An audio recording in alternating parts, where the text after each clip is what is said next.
ಸಾಕಷ್ಟು ಕುತೂಹಲ, ಸಾಕಷ್ಟು ನಿರೀಕ್ಷೆ, ಸಾಕಷ್ಟು ಆರೋಪ, ಸಾಕಷ್ಟು ಪ್ರಶ್ನೆಗಳಿಗೆ ಸಾಕ್ಷಿಯಾಗಿದ್ದಂತ ಮಾಸ್ಕ್ ಮ್ಯಾನ್ ಇದೀಗ ಅರೆಸ್ಟ್ ಆಗಿದ್ದಾರೆ. ಧರ್ಮಸ್ಥಳದಲ್ಲಿ ಬುರುಡೆ ಸ್ಟೋರಿಯನ್ನ ಹೇಳ್ತಿದ್ದಂತ ಮಾಸ್ಕ್ ಮ್ಯಾನ್ ಅರೆಸ್ಟ್ ಆಗಿದೆ. ನ್ಯಾಯಾಧೀಶರ ಎದುರು ಹಾಜರಾಗಿದ್ದಾನೆ ಮಾಸ್ಕ್ ಮ್ಯಾನ್. ಅನಾಮಿಕ ವ್ಯಕ್ತಿ ಈಗ ನ್ಯಾಯಾಧೀಶರ ಎದುರು ಹಾಜರಾಗಿದ್ದಾರೆ.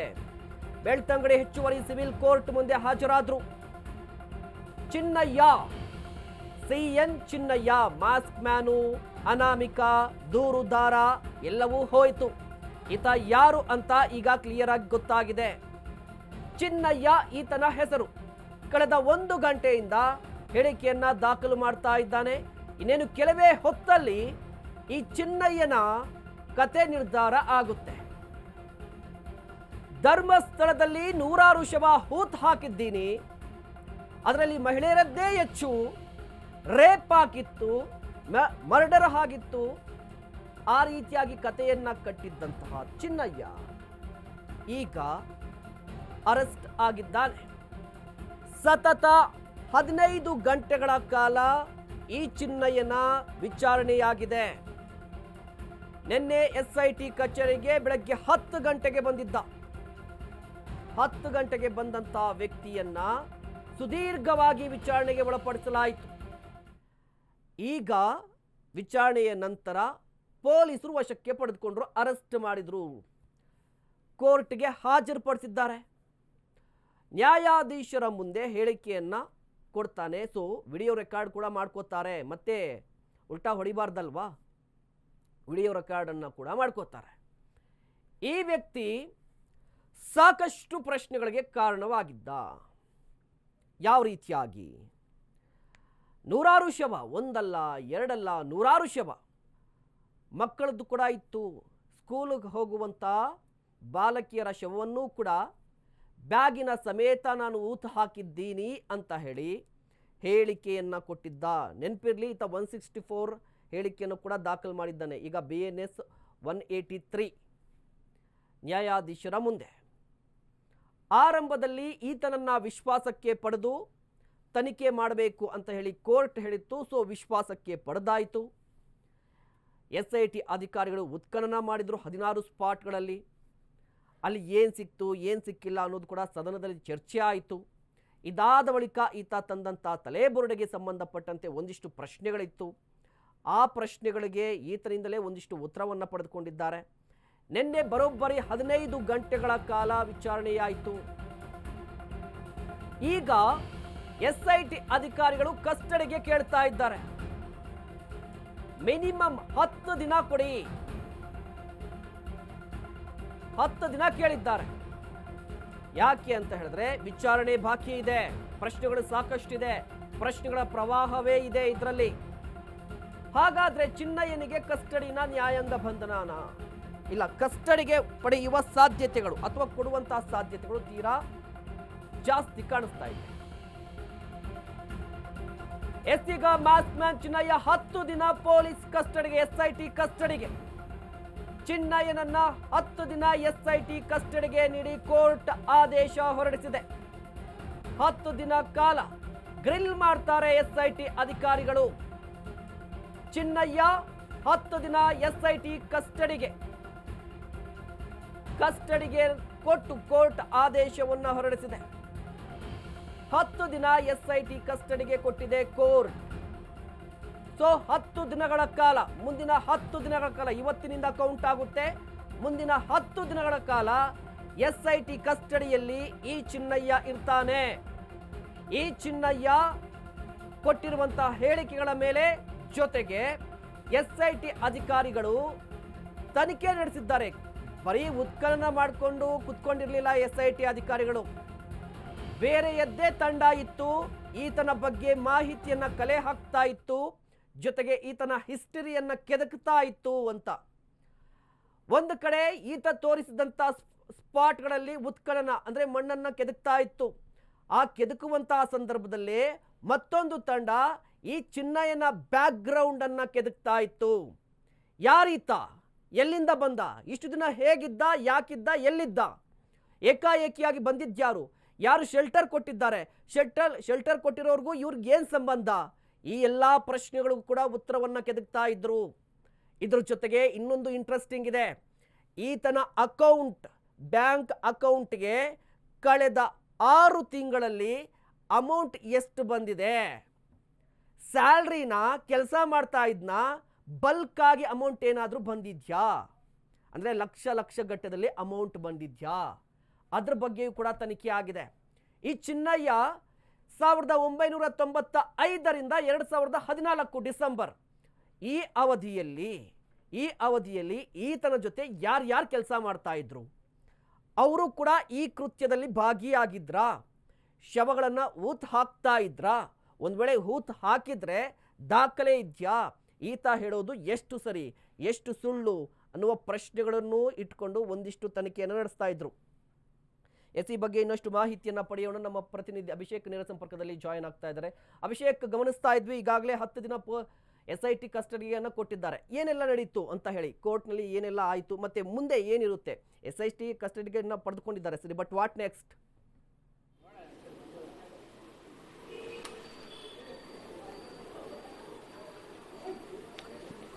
ಈಗಾಗಲೇ ಇನ್ನು 10 ದಿನಗಳ ಕಾಲ SIT ಅಧಿಕಾರಿಗಳ ಕಚೇರಿಯಲ್ಲಿ ಆತನನ್ನ ಎನ್ಕ್ವೈರಿಯನ್ನ ಮಾಡಲಾಗುತ್ತೆ. ಇಲ್ಲಿ ಸ್ಪಷ್ಟವಾಗಿ ಗೊತ್ತಾಗುತ್ತೆ ಇದು ಒಂದು ವ್ಯವಸ್ಥೆಯ ದುರುಪಯೋಗವನ್ನ ಪಡಿಸಿಕೊಂಡಿದ್ದಾನೆ ಈ ಮಾಸ್ಕ್ ಮ್ಯಾನ್ ಅಂತ ಹೇಳಿ.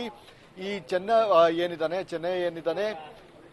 ಅಷ್ಟು ದಿನ ಅಂದ್ರೆ ಅಲ್ಲಿದೆ ಮೂಳೆ ಇಲ್ಲಿದೆ ಮೂಳೆ ಅಂತ ಹೇಳಿ SIT ಅಧಿಕಾರಿಗಳನ್ನ ಮಿಸ್ಗೈಡ್ ಮಾಡ್ತಾ ಇದ್ದಾನೆ. ಇದಕ್ಕೆ ಈ ಹಿನ್ನೆಲೆಯಲ್ಲಿ ಸಾಕಷ್ಟು ದಿನಗಳವರೆಗೂ ಕೂಡ ನಡೆದ್ರು. ಎಲ್ಲದಕ್ಕೂ ಕೂಡ ಒಂದು ತಾಳ್ಮೆ ಇರುತ್ತೆ. ಆದ್ರೆ ಇಲ್ಲಿ ಆತ ಎಲ್ಲೆಲ್ಲಿ ಹೇಳಿದಾನೆ ಅಲ್ಲೆಲ್ಲವೂ ಕೂಡ ಪಾಯಿಂಟ್ ಔಟ್ ಮಾಡಿ ಮಾಡಿದ್ರು ಕೂಡ ಯಾವುದೇ ರೀತಿಯಾದಂತಹ ಕುರುಹುಗಳು ಸಿಗದೇ ಇರುವಂತದ್ದು. ಸಹಜವಾಗಿಯೇ ಆತ ಮಿಸ್ಗೈಡ್ ಮಾಡಿರೋದು ಈಗ ಗೊತ್ತಾಗ್ತಾ ಇರುವಂತದ್ದು. ಈಗ ಆತನ ಅಕೌಂಟ್ ಆಗಿರಬಹುದು, ಬ್ಯಾಂಕ್ ಅಕೌಂಟ್ ಆಗಿರಬಹುದು, ಮತ್ತೆ ಆತನ ಸಂಪರ್ಕದಲ್ಲಿರುವಂತಹ ಅಷ್ಟೂ ಜನರನ್ನು ಕೂಡ ಎನ್ಕ್ವೈರಿ ಮಾಡುವಂತಹ ಒಂದು ಕೆಲಸವನ್ನ SIT ಅಧಿಕಾರಿಗಳು ಈಗ ಅಧಿಕೃತವಾಗಿ ಮಾಡಲಿದ್ದಾರೆ. ಅಂದ್ರೆ ಈ ಹಿಂದೆಯೂ ಕೂಡ ಮಾಡಿದ್ರು, ಅಂದ್ರೆ ಬ್ಯಾಕ್ ಗ್ರೌಂಡ್ ಚೆಕ್ ಮಾಡುವಂತಹ ಒಂದು ಕೆಲಸಗಳನ್ನು ಕೂಡ ಮಾಡಿದ್ರು. ಆದ್ರೆ ಈಗ ಅಧಿಕೃತವಾಗಿ ನ್ಯಾಯಾಲಯವೇ ಈತನನ್ನ ಕಸ್ಟಡಿಗೆ ಕೊಟ್ಟು ಇವನ್ನ ಎನ್ಕ್ವೈರಿ ಮಾಡಿ ಅಂತ ಹೇಳಿ ಒಂದು ನಿರ್ದೇಶನವನ್ನ ಕೊಟ್ಟಿರುವಂತಹ ಒಂದು ಕಾರಣದಿಂದಾಗಿ ಆನ್ ಪೇಪರ್ ಅಲ್ಲಿ ಈತನ ವಿರುದ್ಧ ಏನೇನಿದೆ, ಈತ ಯಾವ ಕಾರಣಕ್ಕಾಗಿ ಈ ರೀತಿಯಾದಂತಹ ಮಿಸ್ಗೈಡ್ ಅನ್ನ ಮಾಡ್ದ, ಈತನ ಹಿಂದಿರುವಂತಹ ವ್ಯಕ್ತಿಗಳು ಯಾರು, ಅದೆಲ್ಲದರ ಡೀಟೇಲ್ಸ್ ಗಳನ್ನ ಕಲೆ ಹಾಕುವಂತಹ ಕೆಲಸಗಳನ್ನು ಕೂಡ ಮಾಡ್ತಾರೆ. ಇಲ್ಲಿ ಇಷ್ಟು ದಿನ ಅಗೆತ ಒಂದು ಏನಿದೆ ಅಂದ್ರೆ ಬೇರೆದೆಲ್ಲ ಬಿಟ್ಟು ನೋಡಿದ್ರೆ ಈ ಅಗೆಯುವಂತಹ ಒಂದು ಪ್ರಕ್ರಿಯೆಗಳೇನಿದಾವೆ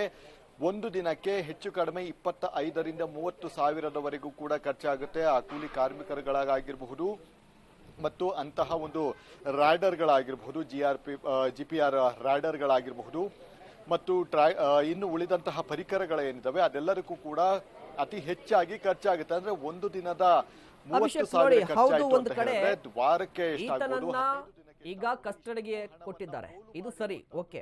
ಬಟ್ ಇಷ್ಟು ದಿನಗಳ ಕಾಲ ಕಸ್ಟಡಿಗೆ ಪಡೆಯದಂತಹ ಅಧಿಕಾರಿಗಳು ಏಕಾಏಕಿಯಾಗಿ ಇವತ್ತು ಯಾಕೆ ಈತನನ್ನ ಅರೆಸ್ಟ್ ಮಾಡಿದ್ದು, ಜೊತೆಗೆ ಕಸ್ಟಡಿಗೆ ಕೇಳಿದ್ದು, ಅದಕ್ಕೆ ಸಂಬಂಧಪಟ್ಟಂತಹ ಡೀಟೇಲ್ಸ್ ಏನಾದರೂ ಲಭ್ಯವಾಗಿದೆಯಾ?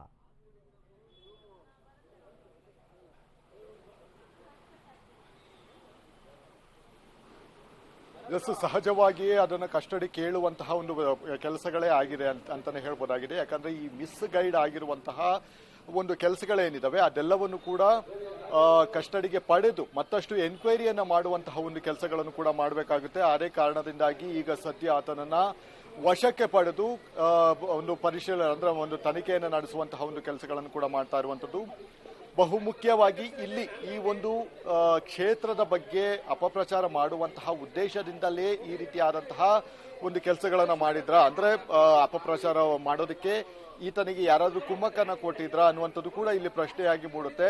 ಹೀಗಾಗಿ SIT ಅಧಿಕಾರಿಗಳ ಒಂದು ದುರುಪಯೋಗ ಪಡಿಸಿಕೊಳ್ಳುವಂತಹ ಒಂದು ಕೆಲಸವನ್ನ ಮಾಡಿರುವಂತಹ ಕಾರಣದಿಂದಾಗಿ ಒಂದು ಕಡೆ ಒಂದು ಅರೆಸ್ಟ್ ಅನ್ನ ಮಾಡಿದ್ದಾರೆ ಮತ್ತು ಅದರ ಜೊತೆಗೆ ಈ ರೀತಿಯಾದಂತಹ ಈ ಹಿಂದೆ ಅಂದ್ರೆ ಮಿಸ್ಗೈಡ್ ಮಾಡೋದಕ್ಕೆ ಕಾರಣ ಏನು, ಈತನ ಹಿಂದೆ ಇರುವಂತಹ ವ್ಯಕ್ತಿಗಳು ಯಾರು, ಅದೆಲ್ಲದರ ಡೀಟೇಲ್ಸ್ ಗಳನ್ನ ಕಲೆ ಹಾಕೋದಕ್ಕೂ ಕೂಡ ಇಲ್ಲಿ ಇದನ್ನ ಮಾಡಲಾಗಿರುವಂತದ್ದು, ಅಂದ್ರೆ ಕಸ್ಟಡಿಗೆ ತೆಗೆದುಕೊಂಡಾಗಿರುವಂತದ್ದು. ಅಂದ್ರೆ ಈ ಹಿಂದೆಯೂ ಕೂಡ ಸಾಕಷ್ಟು ಸಚಿವರು ಕೂಡ ಹೇಳಿದ್ರು, ಗೃಹ ಸಚಿವರು ಕೂಡ ಹೇಳಿದ್ರು ಇದರ ವಿರುದ್ಧವಾಗಿ ಕಾನೂನು ಕ್ರಮವನ್ನ ಕಠಿಣವಾಗಿ ತೆಗೆದುಕೊಳ್ತೀವಿ ಅಂತ ಹೇಳಿ. ಹೀಗಾಗಿ ಒಂದು ಇನ್ಸ್ಟ್ರಕ್ಷನ್ ಮುಖಾಂತರ ಅವರನ್ನ ವಶಕ್ಕೆ ಪಡೆದು ಇಷ್ಟು ದಿನ ಮಿಸ್ಗೈಡ್ ಮಾಡಿದಂತಹ ವ್ಯಕ್ತಿಗಳು ಯಾರು, ಈತನು ಒಬ್ಬರೇ ಮಾಡೋದಕ್ಕೆ ಸಾಧ್ಯ ಆಗುದಿಲ್ಲ. ಇಲ್ಲಿ ಕ್ರಿಮಿನಲ್ ಕಾನ್ಸ್ಪಿರಸಿ ಸಹಜವಾಗಿಯೇ ಗೊತ್ತಾಗುತ್ತೆ, ಅಂದ್ರೆ ಮೇಲ್ನೋಟಕ್ಕೆ ಗೊತ್ತಾಗುತ್ತೆ ಅಂತಾನೆ ಹೇಳ್ಬೋದಾಗಿದೆ.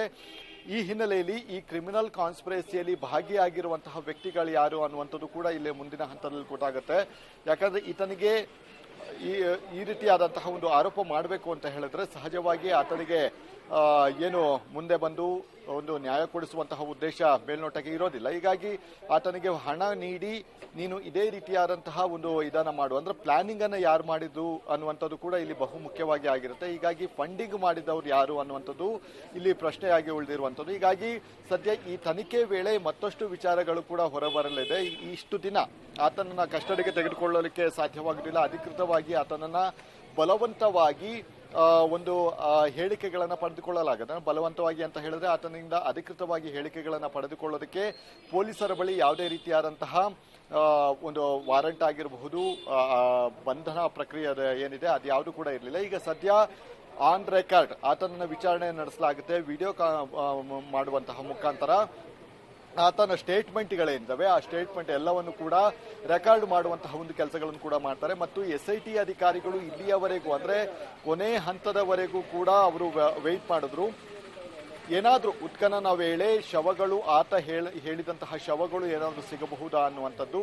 ಆದ್ರೆ ಅದೇ ಸಮಯದಲ್ಲಿ ಪ್ಯಾರಲಲ್ ಆಗಿ ಅದರ ಬಗ್ಗೆ ಒಂದಷ್ಟು ಮಾಹಿತಿಯನ್ನ ಕಲೆ ಹಾಕಿರುವಂಥದ್ದು, ಅಂದ್ರೆ ಸಾಕ್ಷಿಗಳನ್ನ ಕಲೆ ಹಾಕಿರುವಂಥದ್ದು. ಈತ ಎಲ್ಲಿಂದ ಬಂದ, ಈತ ಧರ್ಮಸ್ಥಳದಲ್ಲಿ ಇದ್ದಂತಹ ಅವಧಿ ಯಾವುದು, ಯಾವ ವರ್ಷದಲ್ಲಿ ಈತ ಕೆಲಸ ಬಿಟ್ಟ, ಯಾವ ವರ್ಷದಲ್ಲಿ ಧರ್ಮಸ್ಥಳದಿಂದ ಹೊರಗಡೆ ಹೋದ, ಅದೆಲ್ಲದರ ಡೀಟೇಲ್ಸ್ ಗಳನ್ನ ಕಲೆ ಹಾಕುವಂತಹ ಒಂದು ಕೆಲಸಗಳನ್ನ SIT ಅಧಿಕಾರಿಗಳು ಪ್ಯಾರಲಲ್ ಆಗಿ ಮಾಡಿರುವಂತದ್ದು. ಈಗ ಸದ್ಯ ಆ ಸಾಕ್ಷಿಗಳನ್ನ ಅಂದ್ರೆ ಕಲೆ ಹಾಕಿರುವಂತಹ ಸಾಕ್ಷಿಗಳನ್ನ ಆ ಚೆನ್ನೈನ ಮುಂದೆ ಇಟ್ಟು ಇದಕ್ಕೆ ಒಂದು ಕ್ಲಾರಿಫಿಕೇಶನ್ ಕೊಡುವಂತಹ ಒಂದು ಕೆಲಸಗಳನ್ನು ಕೂಡ ಮಾಡಬೇಕಾಗುತ್ತೆ. ಯಾಕಂದ್ರೆ SIT ಅಧಿಕಾರಿಗಳು ಬಂಧನ ಮಾಡೋದಕ್ಕಿಂತ ಮುಂಚೆ ಸಾಕಷ್ಟು ಸಾಕ್ಷಿಗಳನ್ನ ಕಲೆ ಹಾಕಿದರೆ ಎನ್ಕ್ವೈರಿ ವೇಳೆ ಆತ ಯಾವುದೇ ರೀತಿಯಾದಂತಹ ತಪ್ಪಿಸಿಕೊಳ್ಳದೆ, ಅಂದ್ರೆ ನನಗೆ ಇದು ಗೊತ್ತಿಲ್ಲ, ಇದ್ರ ವಿಚಾರ ಗೊತ್ತಿಲ್ಲ, ನನ್ನ ಅಕೌಂಟ್ಗೆ ಯಾರು ಹಣ ಹಾಕಿದಾರೆ ಗೊತ್ತಿಲ್ಲ, ಈ ರೀತಿಯಾದಂತಹ ಒಂದು ವಿಚಾರಗಳು ಅಂದ್ರೆ ಹೇಳದ ರೀತಿಯಲ್ಲಿ ಸಾಕ್ಷಿಗಳನ್ನ ಕಲೆ ಹಾಕಿರುವಂತದ್ದು. ಈಗ ಸದ್ಯ ಬೇಸಿಕ್ ಇನ್ವೆಸ್ಟಿಗೇಷನ್ ಅಷ್ಟೇನೆ ಉತ್ಖನನ ಸಂದರ್ಭದಲ್ಲಿ ಒಂದು ಪ್ರಶ್ನೆ ಉದ್ಭವ ಆಗಿತ್ತು. SIT ಅಧಿಕಾರಿಗಳು ಈತನ ಬ್ರೈನ್ ಮ್ಯಾಪಿಂಗ್ಗೆ ಮುಂದಾಗುವ ಸಾಧ್ಯತೆಗಳು ಇದೆ ಅಂತ ಹೇಳಿ, ಸೊ ಅದ್ರ ಬಗ್ಗೆ ಏನಾದರೂ ಡೀಟೇಲ್ಸ್ ಲಭ್ಯವಾಗಿದೆಯಾ? ಅಂದ್ರೆ ಈ 10 ದಿನದ ಕಸ್ಟಡಿಯಲ್ಲಿ ಬ್ರೈನ್ ಮ್ಯಾಪಿಂಗ್ ಮಾಡುವಂತ ಅಗತ್ಯತೆ ಮತ್ತು ಅವಕಾಶ ಏನಾದರೂ ಇದೆಯಾ?